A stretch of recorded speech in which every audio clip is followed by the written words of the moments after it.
ರೇಣುಕಾಸ್ವಾಮಿ ಕೊಲೆ ಕೇಸ್ನಲ್ಲಿ ಈಗ ಮತ್ತೊಂದು ತಿರುವು ಸಿಗ್ತಾ ಇದೆ. ಸಾಕ್ಷಿಗಳಿಗೆ ಆರೋಪಿ ಕಡೆಯವರು ಏನಾದರೂ ಬೆದರಿಕೆ ಹಾಕ್ತಿದ್ದಾರಾ? ಸಾಕ್ಷಿಗಳಿಗೆ ಬೆದರಿಕೆ ಹಾಕ್ತಿದ್ದಾರಾ ಆರೋಪಿ ಕಡೆಯವರು ಅನ್ನುವಂತಹ ಪ್ರಶ್ನೆ ಈಗ.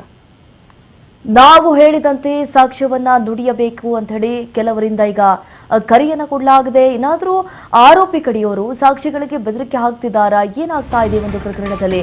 ಈ ಒಂದು ಪ್ರಕರಣ ಯಾವ ತಿರುವನ್ನು ಪಡೆದುಕೊಳ್ತಾ ಇದೆ? ಈಗಾಗಲೇ ಸಾಕ್ಷ್ಯ ವಿಚಾರಣೆ ಆಗ್ತಾ ಇದೆ.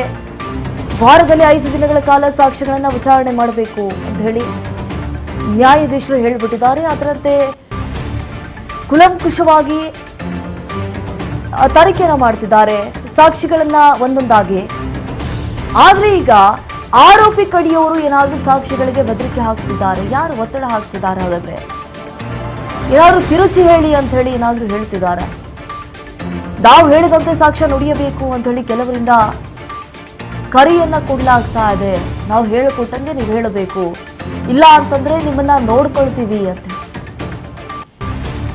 17ನೇ ಸಾಕ್ಷಿಗೆ ಆರೋಪಿ ಕಡೆಯವರಿಂದ ಫೋನ್ ಮಾಡಲಿ ಈ ರೀತಿಯಾಗಿ ಒತ್ತಡವನ್ನು ಹೇರಲಾಗ್ತಾ ಇದೆ. ಅಪರಿಚಿತ ವ್ಯಕ್ತಿಗಳಿಂದ ಪ್ರಕರಣದ ಸಾಕ್ಷಿಗಳ ಮೇಲೆ ಒತ್ತಡವನ್ನ ಏನಾದ್ರೂ ಹೇರಲಾಗ್ತಾ ಇದೆಯಾ? ತನಗೆ ಕರೆ ಬಂದಿರುವುದಾಗಿ ಕೋರ್ಟ್ಗೆ 17ನೇ ಸಾಕ್ಷಿ ಮಾಹಿತಿ ಹೋಗಿದೆ. ಅದರ ಬಗ್ಗೆ ಏನಾದ್ರೂ ವಿಷಯವನ್ನ ಪ್ರಸ್ತಾಪ ಮಾಡಿದಂತಹ ಸಂದರ್ಭದಲ್ಲಿ ಅದನ್ನ ತಿರುಚಿ ಹೇಳಬೇಕು ಅಂತ ಹೇಳಿ, ಅಂದ್ರೆ ನಾವು ಹೇಳ್ಕೊಟ್ಟಂಗೆ ಹೇಳಬೇಕು, ನಿಮಗನ್ಸಿದ್ ನೀವು ಹೇಳೋದಲ್ಲ ಅಂತ ಹೇಳಿ. ಈ ಬಗ್ಗೆ ಪ್ರಮಾಣ ಪತ್ರ ಸಲ್ಲಿಸುವಂತೆ ಸಾಕ್ಷಿದಾರನಿಗೆ ಕೋರ್ಟ್ ಸೂಚನೆ ಕೊಟ್ಟಿದೆ. ಸಾಕ್ಷಿಗೆ ಒತ್ತಡ ಹಾಕಿದ ವ್ಯಕ್ತಿಗಳ ಮೇಲೆ ಕ್ರಮಕ್ಕೆ ಕೋರ್ಟ್ ಸೂಚನೆ ಕೊಟ್ಟಿದೆ. ಸಾಕ್ಷಿಗಳ ಮೇಲೆ ಒತ್ತಡ ಪ್ರಭಾವ ಬೀರಿದವರ ಮೇಲೆ ಕ್ರಮದ ಎಚ್ಚರಿಕೆ ಆಗುತ್ತೆ. ಸಾಕ್ಷಿದಾರರ ಹೇಳಿಕೆ ಮುಗಿಯುವವರೆಗೂ ಕೂಡ ಭದ್ರತೆ ನೀಡುವಂತೆ ಸೂಚನೆ ಕೊಟ್ಟಿದ್ದಾರೆ. 17ನೇ ಸಾಕ್ಷಿಗೆ ಭದ್ರತೆ ಒದಗಿಸಲು ನ್ಯಾಯಾಲಯ ಸೂಚನೆ ಕೊಟ್ಟಿದೆ. ಈ ಬಗ್ಗೆ ಪ್ರಮಾಣ ಪತ್ರ ಸಲ್ಲಿಸಲು ಸಾಕ್ಷಿಗೆ ಕೋರ್ಟ್ ಸೂಚನೆ ಕೊಟ್ಟಿರುವಂತದ್ದು. ನೋಡಿ, ಈಗ 59ನೇ ಸೆಷನ್ ಕೋರ್ಟ್ ನಲ್ಲಿ ನಡೆದಂತಹ ರೇಣುಕಾಸ್ವಾಮಿ ಕೊಲೆ ಕೇಸ್ನ ಟ್ರಯಲ್. ಈ ಬಗ್ಗೆ ಪ್ರಮಾಣ ಪತ್ರ ಸಲ್ಲಿಸುವಂತೆ ಸಾಕ್ಷಿದಾರನಿಗೆ ಕೋರ್ಟ್ ಕೂಡ ಸೂಚನೆ ಕೊಟ್ಟಿದೆ. ಕೆಲವೊಂದಿಷ್ಟು ಮಹತ್ವದ ಹೇಳಿಕೆಗಳನ್ನ ಕೂಡ ದಾಖಲಿಸುವಲ್ಲಿ ಎಲ್ಲೋ ಒಂದು ಕಡೆ ಒತ್ತಡವನ್ನ ಹೇರ್ತಿದ್ದಾರೆ ಸಾಕ್ಷಿಗಳ ಮೇಲೆ. ಯಾರೆಲ್ಲ ಪ್ರಭಾವ ಬೀರ್ತಿದಾರಲ್ಲ, ಯಾರು ಒತ್ತಡವನ್ನ ಹೇರ್ತಿದಾರಲ್ಲ, ಅವರ ವಿರುದ್ಧವಾಗಿ ಮುಂದಿನ ದಿನಗಳಲ್ಲಿ ಯಾವ ರೀತಿಯಾದಂತಹ ಕ್ರಮವನ್ನ ಕೈಗೊಳ್ಳುತ್ತಾರೆ? ಈಗ ಒತ್ತಡದ ಕರೆ ಬರ್ತಾ ಇದೆ. ನ್ಯಾಯಾಲಯದಲ್ಲಿ ಹೇಳಿಕೆಯನ್ನ ತಿರುಚಿ ಕೊಡಬೇಕು ಅಂತ ಹೇಳಿ ತಾಕೀತು ಮಾಡಲಾಗಿದೆ ಅಂತ ಹೇಳಿ ನ್ಯಾಯಾಲಯದಲ್ಲಿ ವ್ಯಕ್ತಪಡಿಸಿರುವಂತಹ ಆತಂಕವನ್ನ ಸೆಷನ್ಸ್ ನ್ಯಾಯಾಲಯ ಏನಿದೆ ಗಂಭೀರವಾಗಿ ಈ ಒಂದು ವಿಚಾರವನ್ನ ಪರಿಗಣಿಸಿದೆ.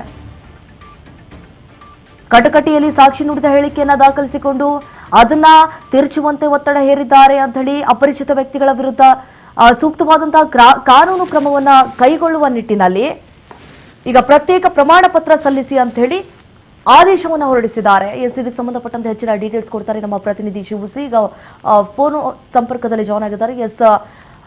ಶಿವರ ಗಮನಿಸಿದಾಗೆ ಈಗ 17ನೇ ಸಾಕ್ಷಿ ಆ ವಿಚಾರವಾಗಿ ಕೆಲವೊಂದಿಷ್ಟು ಒತ್ತಡ ಬರ್ತಾ ಇದೆ ಆರೋಪಿಗಳಿಂದ.